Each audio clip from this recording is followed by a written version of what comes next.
floor of the executive bathroom. Yellow rubber gloves slick with disinfectant, my knees aching from hours of scrubbing. I froze, rag in hand, as my daughter's voice drifted clearly through the air vent, connecting her boardroom to the bathroom I was cleaning. The cleaning staff is asking for a 4% raise this year, she continued, her voice carrying the sharp, dismissive edge I'd never heard before I started working nights in her building. I say we counter with 1.5% and remind them how replaceable they are in this economy.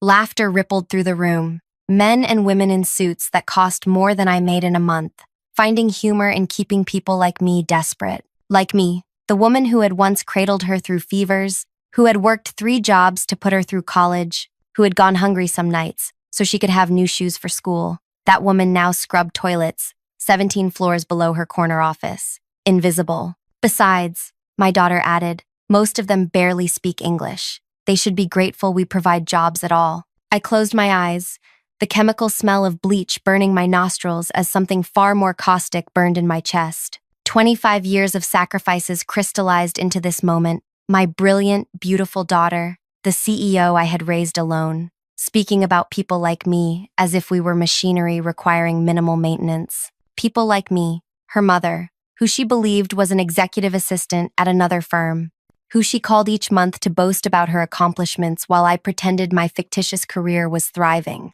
The boardroom door opened. Instinctively, I ducked into a stall, pulling the cleaning cart in with me. Through the crack, I watched as my daughter entered, designer heels clicking on tile. She didn't glance my way as she washed her hands, checking her reflection and touching up her lipstick. For a moment, we existed inches apart, her in a tailored suit worth thousands, me in a faded blue uniform with night maintenance stitched above the pocket, mother and daughter, boss and janitor. She left without ever seeing me. That night, as I emptied her personal trash bin and found a half-eaten sandwich tossed carelessly atop documents marked confidential, something shifted inside me. Not anger, clarity. The sandwich could have fed me for dinner. The papers revealed plans to outsource 50 jobs while announcing record profits. And there, tucked beneath it all, an invitation to next week's annual charity gala, lifting communities through corporate responsibility, where my daughter would give the keynote speech.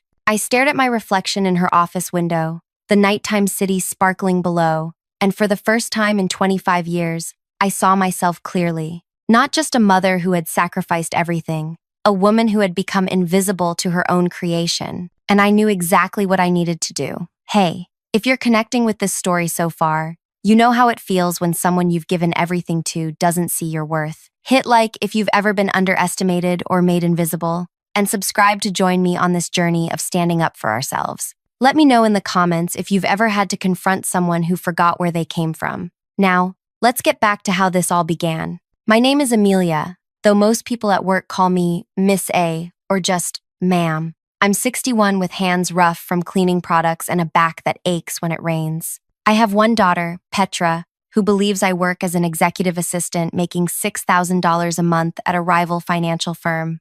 The truth is, I make $14.75 an hour cleaning the building where she's the CEO, working from 10 p.m. to 6 a.m., 6 nights a week. Our story began 36 years ago when I was 25 and studying accounting. I met Petra's father at a campus mixer, charming, ambitious, with dreams of Wall Street. By the time I discovered I was pregnant, he had already accepted a position across the country. When I called to tell him, his response was a transferred amount, enough for an appointment and a blocked number. I chose my daughter instead of that appointment. I chose her instead of my degree, dropping out with only 3 semesters left. I chose her over sleep, working as a bookkeeper by day, waitress by evening, and weekend retail clerk. Every extra penny went toward giving Petra what I couldn't have: private school, music lessons, summer programs for gifted children.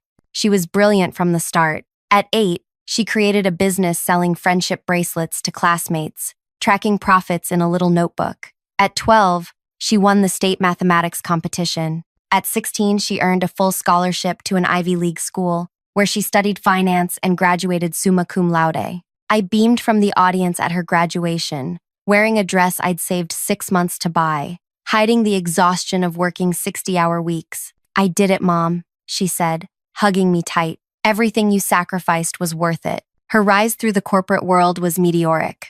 Analyst, associate, vice president by 30. When she became the youngest chief financial officer in her company's history at 33, I took out a small loan to buy her a real pearl necklace. At 36, she was named CEO after orchestrating a merger that made national business news. Meanwhile, the accounting firm where I'd worked for 18 years was acquired. New management eliminated my position, calling it redundancy.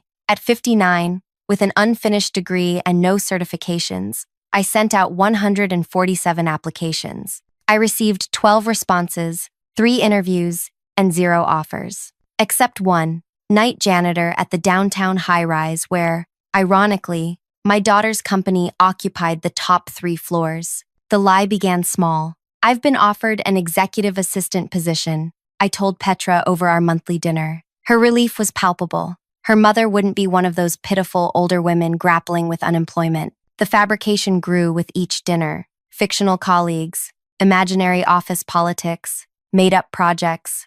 She never questioned why I couldn't provide my work email or why I always seemed available for lunch only on Tuesdays, my one day off. She never wondered why I always met her in restaurants rather than inviting her to my apartment, which had grown increasingly sparse as I sold possessions to cover bills. Every night, I cleaned the executive floor where she sometimes worked late. I learned to recognize her shadow through frosted glass doors, to identify her voice during conference calls, to disappear when she emerged for coffee. Sometimes she walked past without seeing me, the uniform and cap making me part of the building's infrastructure, invisible to her and her executives. Once, she held the elevator door without looking up from her phone, not realizing she stood beside her own mother. "Thanks," she murmured, eyes fixed on emails, never seeing my face. For 2 years, I lived this double life, pretending prosperity during our monthly dinners while scrubbing her company's bathrooms at night. I cleaned coffee rings from her desk,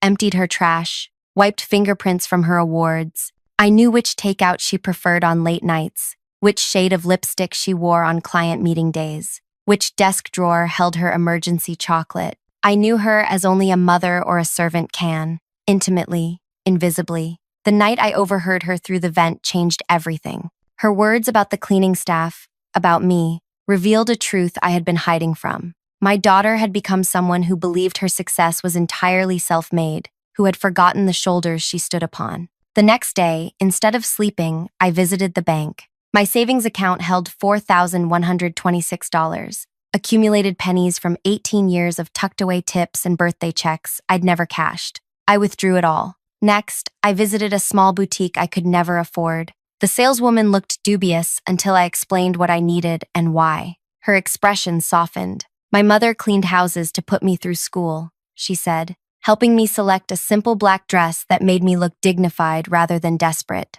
I took my blue maintenance uniform to a tailor and paid extra for rush alterations. "Make it elegant," I requested. "Something that could be worn to a formal event." That night, I called in sick to work for the first time in 2 years.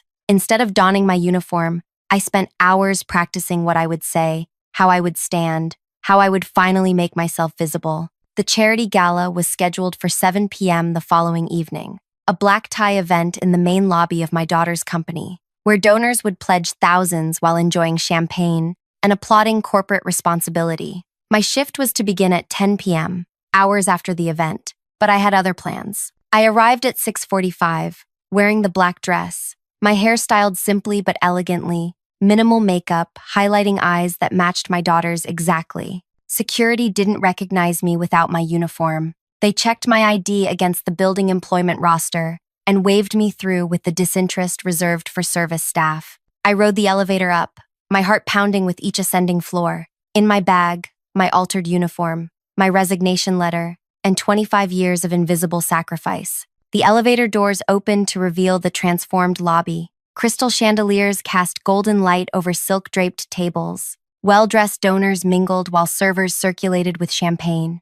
A stage had been erected at the far end, bearing a podium and the company logo. And there, holding court among admirers, stood my daughter, resplendent in a designer gown, her pearl necklace gleaming at her throat, the pearls I had sacrificed to give her. She hadn't seen me yet. I moved to the edge of the room, accepting a champagne flute from a passing server. watching as Petra charmed potential donors with the confidence I had nurtured and the education I had financed. Her laughter carried across the room, the same laugh that had once bubbled up when I pushed her on park swings, now deployed strategically to delight wealthy investors. The chairman of the board tapped his glass, announcing it was time for the keynote address on corporate responsibility and community investment. Petra moved toward the podium as practiced applause filled the room.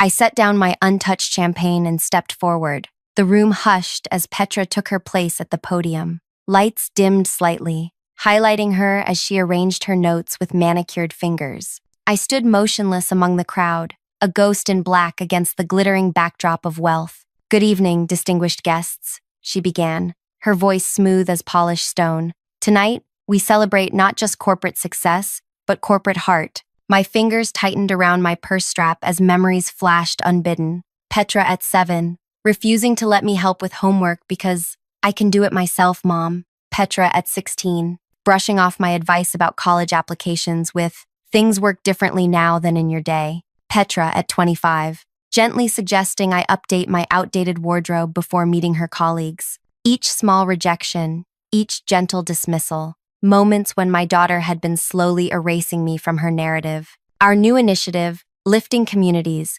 represents our commitment to those less fortunate, she continued, her confident smile never wavering. "We believe everyone deserves a chance to rise." A server passed with champagne. I declined with a small shake of my head, needing clarity for what would come next. Around me, the audience of executives and donors nodded appreciatively at my daughter's words, believing the carefully crafted story of corporate benevolence. "Success comes with responsibility," Petra said, her gaze sweeping the room. "Those of us who have climbed the ladder must extend a hand to those below." I nearly laughed aloud at the irony. My daughter, who couldn't see her own mother 17 floors below her office, speaking about extending hands. As she outlined the initiative's details, mentorship programs for underprivileged youth, scholarships for first-generation college students, I remembered the night everything changed between us. Her college graduation dinner, when she'd first shown signs of becoming someone I didn't recognize. We'd gone to a restaurant nicer than our usual places,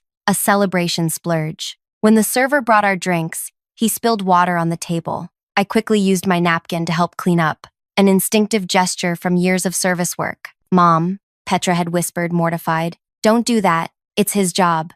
"It's just being kind," I'd replied. She'd given me a look, part pity, part embarrassment. "That's why they never promote people like you. You don't understand professional boundaries. People like you." The first time she'd separated herself from me with those words. Now, watching her command the room with practiced ease, I saw the full evolution of that moment. My daughter had become someone who divided the world into people who mattered and people who didn't. Someone who could speak eloquently about lifting others while stepping on the bent backs of those who cleaned her office. "And now," the chairman announced, retaking the podium, "we invite you to explore the visual displays around the room, showcasing our community impact. While enjoying refreshments, Ms. Petra will be available for any questions about our initiative." The crowd dispersed toward the displays. Petra stepped down, immediately surrounded by admirers. I stood frozen, my confrontation moment slipping away as reality set in. Security guards stationed at each exit,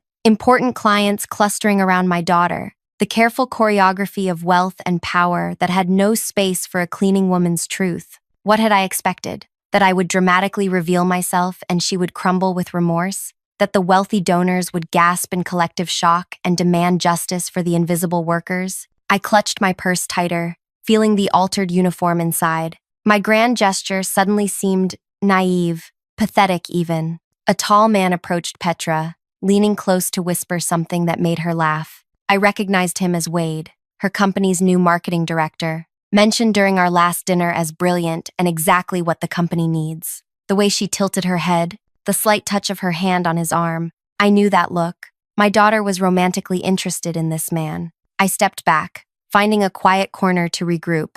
The confrontation I'd planned now seemed impossible in this crowd. But leaving felt like surrender, another instance of making myself small for my daughter's comfort. As I debated my next move, I overheard two executives nearby, cocktails in hand. "Petra really pulled it off with this charity thing," the woman said, swirling her drink. board was ready to crucify her after that wage freeze leak. Masterful pivot, her companion agreed. Nothing distracts shareholders like pretty pictures of helping poor kids while actually cutting costs.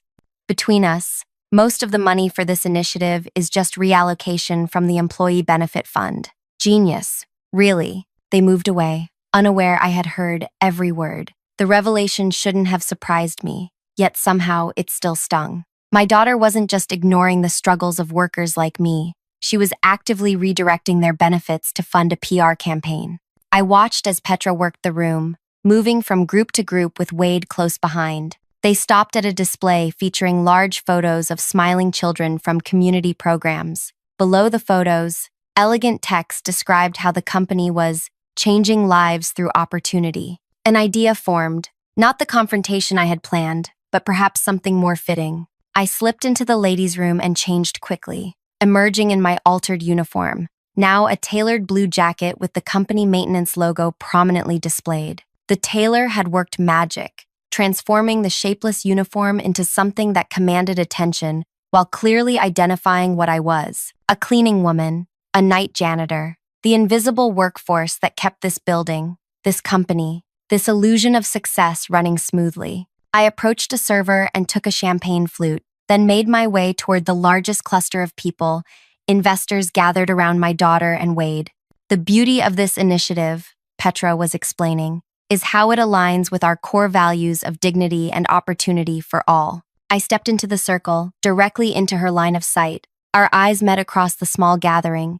For a moment, confusion flickered across her face, recognition without context. I raised my glass slightly, a silent toast. "Mom?" The word escaped her lips before she could catch it. The conversation around her stuttered to silence. All eyes turned to me, standing there in my altered maintenance uniform. "Hello, Petra," I said, my voice steady despite my pounding heart. "Beautiful event." I didn't expect you tonight," she managed, professional smile faltering. Her eyes darted to my jacket, clearly recognizing the company maintenance logo but unable to process its meaning. Clearly, I took a small sip of champagne, something I'd never done in my 2 years working in this building. I thought I should see this initiative firsthand, given my unique perspective. Wade stepped closer to Petra, protective. "I don't believe we've met. You're Petra's mother?" "Yes," I said, though I'm more commonly known around here as Miss A from night maintenance. Floor 41 through 43. Executive bathrooms are my specialty. The silence that followed was absolute. Petra's face drained of color as her carefully constructed worlds collided. The investors exchanged glances, discomfort evident. "There must be some mistake," Petra finally said, forcing a laugh. "My mother is an executive assistant at Meridian Financial. Perhaps the uniform is for some kind of demonstration?" The lie hung between us, her final attempt to preserve the fiction we'd both maintained. "No mistake," I said quietly. "For 2 years, I've cleaned the executive floors of this building from 10 at night until 6 in the morning, including your office, Petra. I know you take your coffee black on weekdays and with cream on weekends. I know you keep spare shoes in your bottom desk drawer. I know you eat dinner at your desk 3 nights a week." Her face crumpled for just a moment before she caught herself. "Perhaps we should discuss this privately." "Why?" I asked, genuinely curious. "You were just speaking about dignity and opportunity for all. I thought you'd be proud to highlight an actual worker in your building, someone directly affected by your policies." Wade tried to salvage the situation. "Let's all give Petra and her mother a moment, shall we?" He gestured for the investors to move toward another display. As the group reluctantly dispersed, Petra gripped my elbow and steered me toward a quiet corner, her smile never faltering despite the fury in her eyes. "What are you doing?" she hissed once we were alone. "Are you trying to humiliate me?" "Humiliate you?" I repeated softly. "Is having a mother who cleans humiliating?" "You know that's not what I meant. You've been lying to me for 2 years about your job, and you've been lying to yourself your entire adult life about how you got where you are." Her face hardened. "I worked for everything I have." "Yes, and so did I. So do all the people you dismiss as unskilled and replaceable." "This isn't the place." "No," I interrupted. "It's exactly the place. Your Lifting Communities initiative cuts funding from worker benefits to create a PR campaign. I heard your executives discussing it." She paled slightly. "You don't understand complex business decisions." "I understand enough. I understand that last month, you denied a 4% raise to cleaning staff while approving executive bonuses. I understand that you called people like me, people like your mother, unskilled and replaceable. I never said, I heard you through the air vent while cleaning your private bathroom. Anyone can push a mop. We're not running a charity. I quoted her exact words. Petra fell silent, calculating her next move with the strategic mind that had made her CEO at 36. What do you want? She finally asked, her voice low and controlled. It was the question I'd been asking myself for weeks. What did I want? Apologies? Recognition? For her to feel the humiliation I'd felt, kneeling on bathroom floors while she walked past without seeing me? I want you to see, I said simply. Really see the people you step over on your way to success. People like me. The chairman approached, sensing tension. Everything all right here, Petra? She composed herself instantly. Of course. Just catching up with my mother. She works in building maintenance and had some valuable insights about our initiative. The practiced lie came so easily to her lips. Even now, she couldn't acknowledge the truth. Actually, I said, turning to the chairman, I was just explaining to my daughter that I'll be resigning from my position tonight. Resigning? Petra repeated, surprise breaking through her composed facade. Yes. I reached into my purse and withdrew an envelope, handing it to the chairman rather than to Petra. My formal resignation, effective immediately. The chairman accepted it awkwardly. I don't typically handle maintenance staff matters,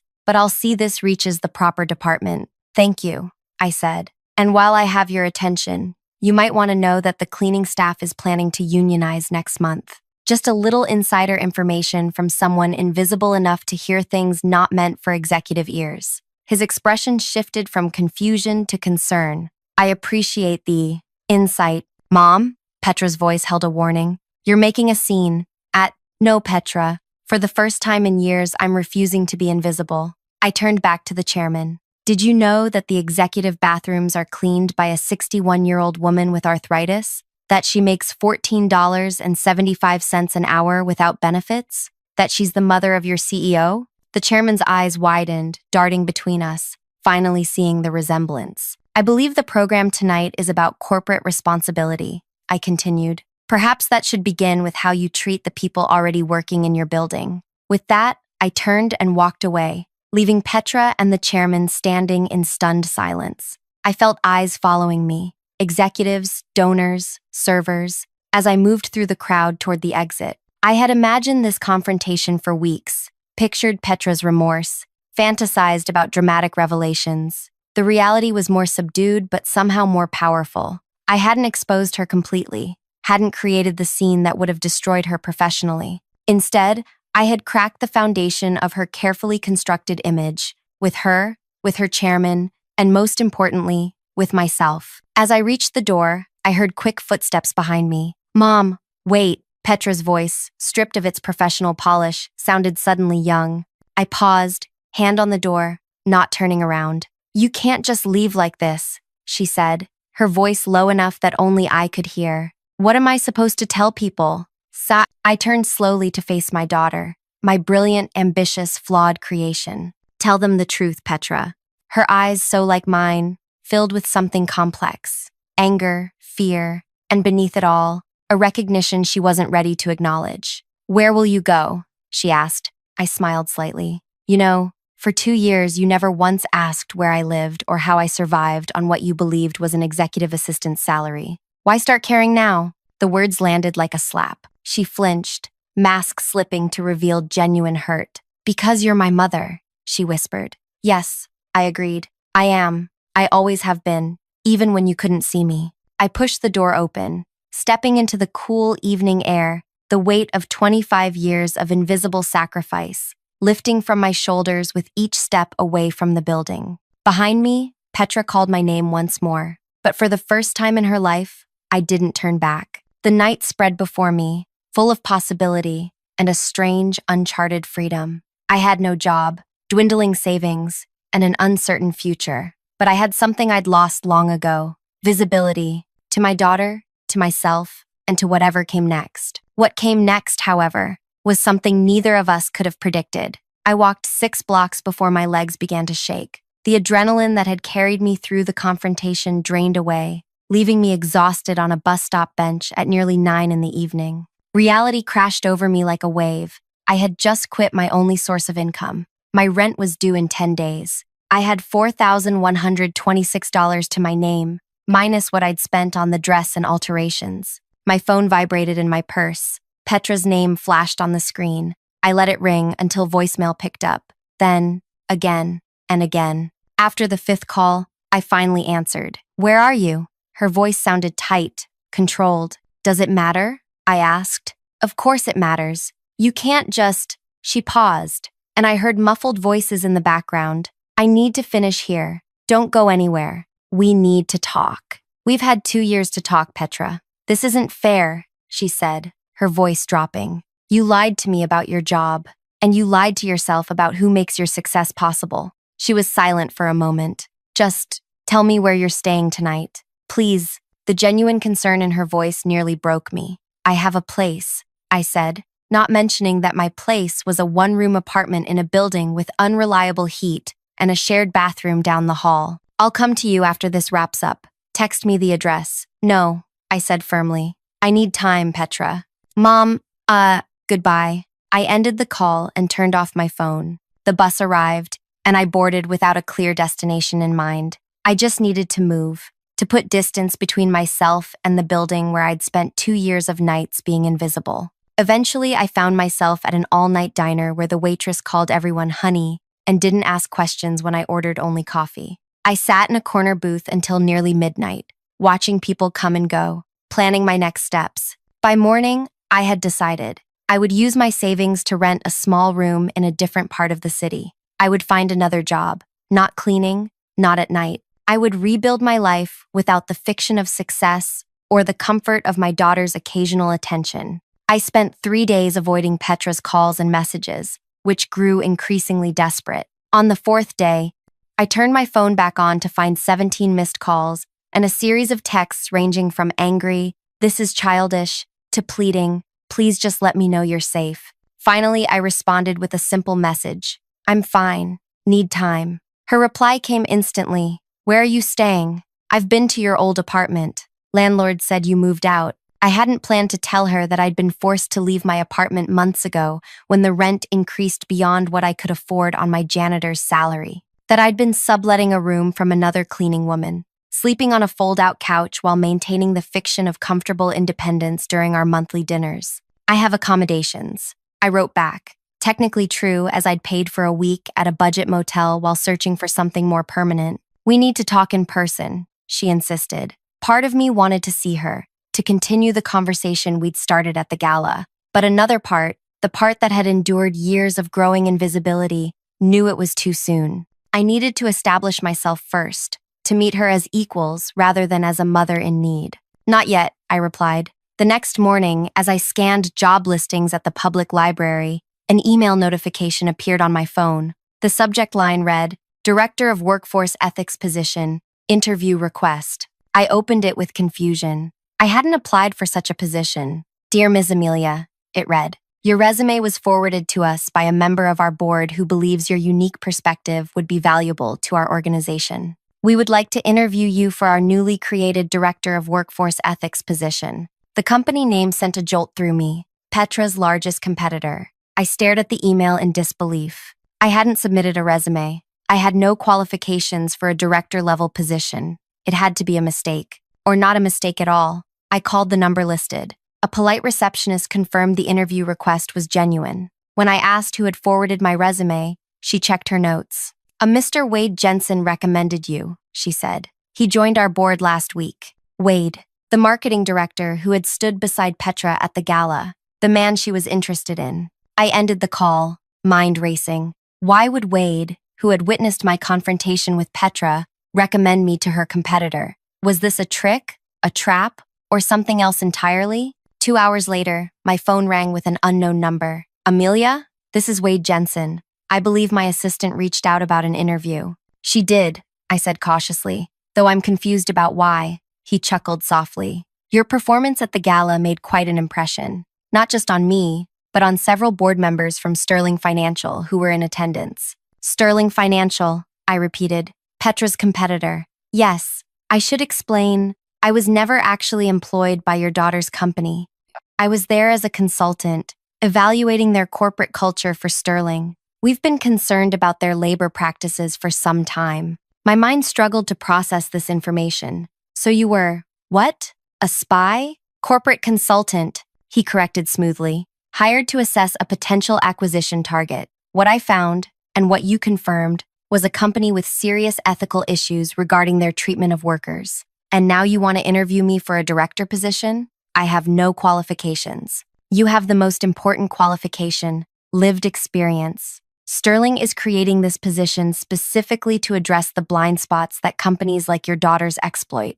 Who better to identify those blind spots than someone who has lived in them? The offer seemed too perfect, too convenient. Why would Sterling hire someone like me? Because Sterling is planning to acquire your daughter's company within the year, Wade said bluntly. And they want to do it right. That means addressing the toxic culture before it infects their organization. I sat down heavily. Does Petra know about this planned acquisition? Not yet. The first she'll hear of it will be at next month's shareholders meeting, when Sterling announces its initial offer. My head spun with implications. And you want me to help with this hostile takeover of my daughter's company? Not hostile. Necessary, Wade corrected. And we don't want you to help with the takeover. We want you to help with what comes after, creating ethical workplace policies that value all employees, from executives to maintenance staff. The irony wasn't lost on me. After years of invisibility, I was being offered a position where my specific perspective was not just valuable, but essential.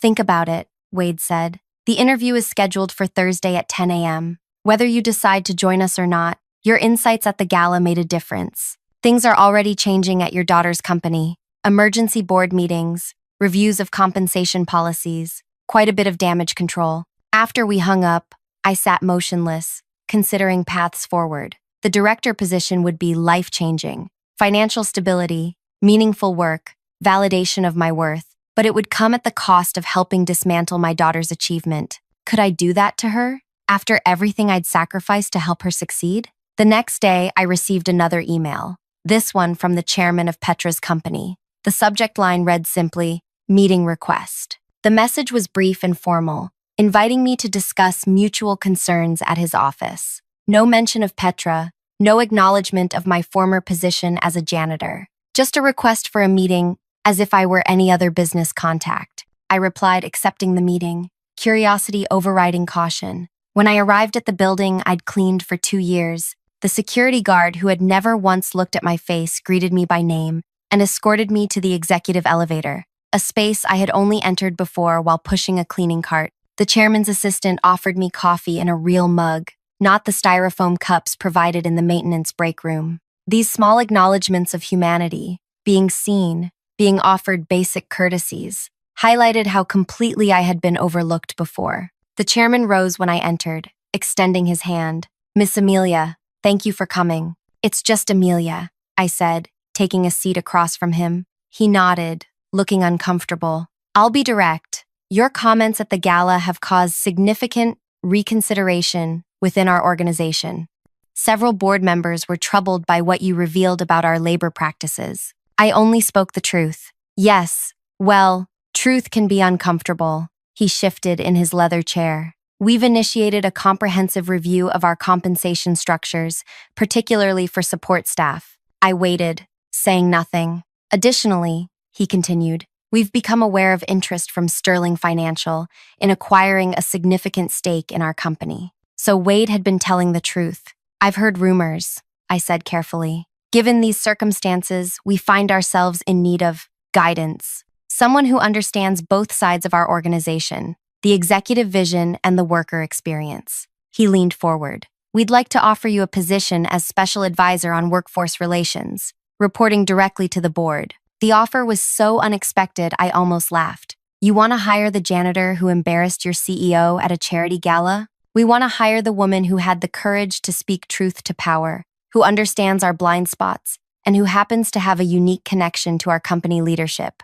I understood the unspoken part immediately. They wanted to neutralize me, to prevent me from working with Sterling, to use my relationship with Petra as leverage in the coming acquisition battle. And what does my daughter think of this proposal? I asked. The chairman's slight hesitation told me everything. Petra understands the business necessity. Does she? I stood up. I appreciate the offer, but I'll need time to consider it. Of course. He handed me a folder. The complete compensation package. Please review it before making your decision. I left the building with 2 job offers in hand. One from my daughter's company, trying to keep me close, and one from their competitor, trying to use my knowledge against them. Both offering more money than I'd ever earned, both seeking to leverage my unique position. That night, Petra appeared at my motel door. I wasn't surprised she had found me. Her resources were considerable. "May I come in?" she asked, looking exhausted in a way I'd never seen before. I stepped aside, letting her enter the small room with its sagging bed and buzzing fluorescent light.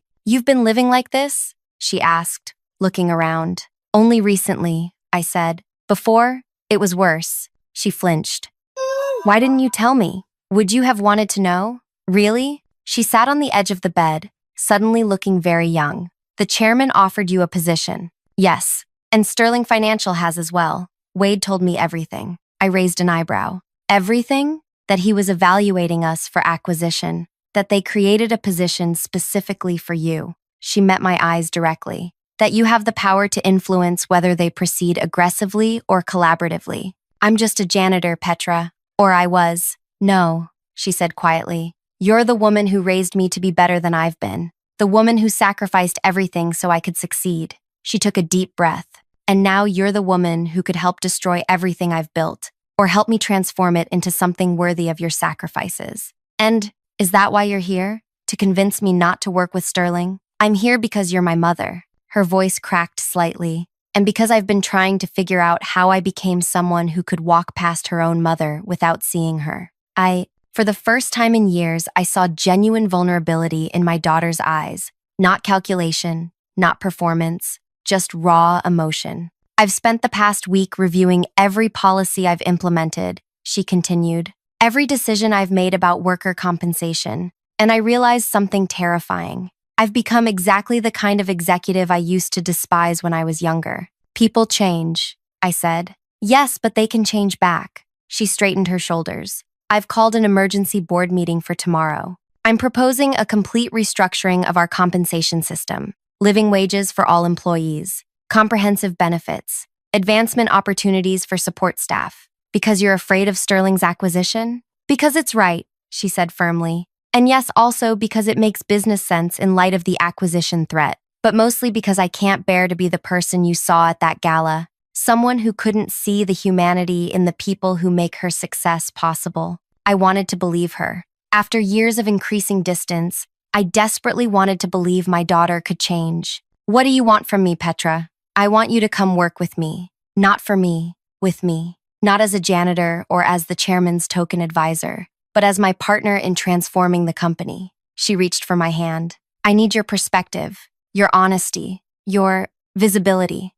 Her offer was everything I should have wanted: recognition, purpose, reconciliation with my daughter. Yet something held me back. "And if I choose Sterling instead?" I asked. Her expression tightened, but she nodded. "Then I'll know I've lost your trust completely, and I'll have to earn it back some other way."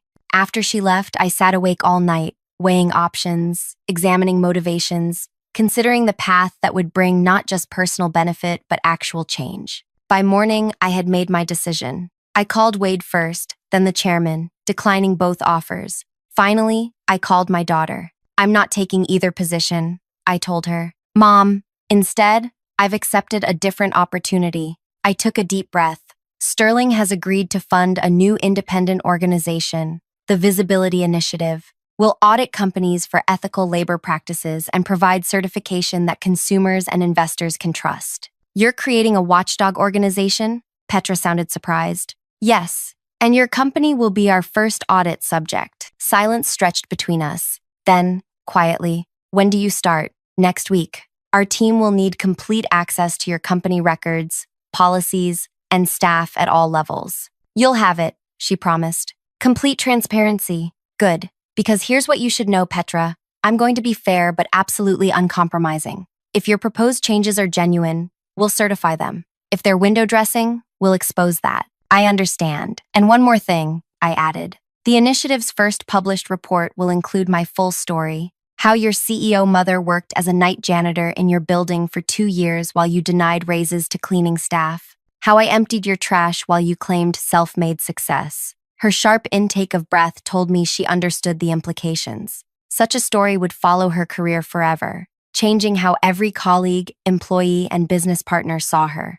That's your revenge? She asked finally. No, I said gently. That's accountability. My revenge is living visibly, speaking truth, creating change, and never again allowing myself or others to be overlooked. My revenge is making it impossible for executives like you to pretend the people who clean your offices don't matter. And us? Her voice was small. What happens to us? To our relationship? That depends on you, I said honestly. On whether you can truly see me, not as an extension of yourself or an embarrassment to your image, but as a whole person with value beyond what I sacrificed for you. I want to, she whispered. I want to see you, Mom. Then start by seeing everyone. The cleaning staff, the security guards, the maintenance workers. See them as people whose lives have the same inherent worth as yours. That's the first step.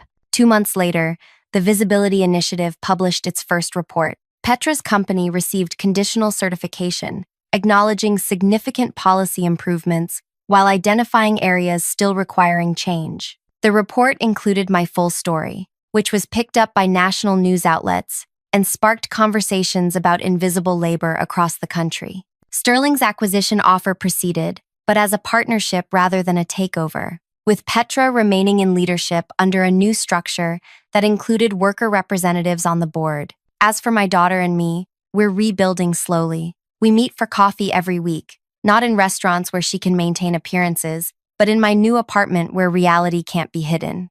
Sometimes we talk about the company, sometimes about the past, sometimes we just sit in silence, learning to see each other clearly. My revenge wasn't dramatic or destructive. It was simply refusing to remain invisible. To my daughter, to the corporate world, and most importantly, to myself. In making myself seen, I created space for others to be seen as well. The greatest revenge against a world that tries to erase you isn't erasure in return. It's to shine so brightly that no one can look away. To force recognition, not just of your pain, but of your power, to transform it into purpose. If this story resonated with you, maybe you've felt invisible too, at work, in your family, or somewhere else in your life. Remember that your value doesn't depend on others seeing it, but your voice matters, your experience matters. Share in the comments a time when you stood up and made yourself visible. Like this video if you believe everyone deserves dignity, regardless of their job title.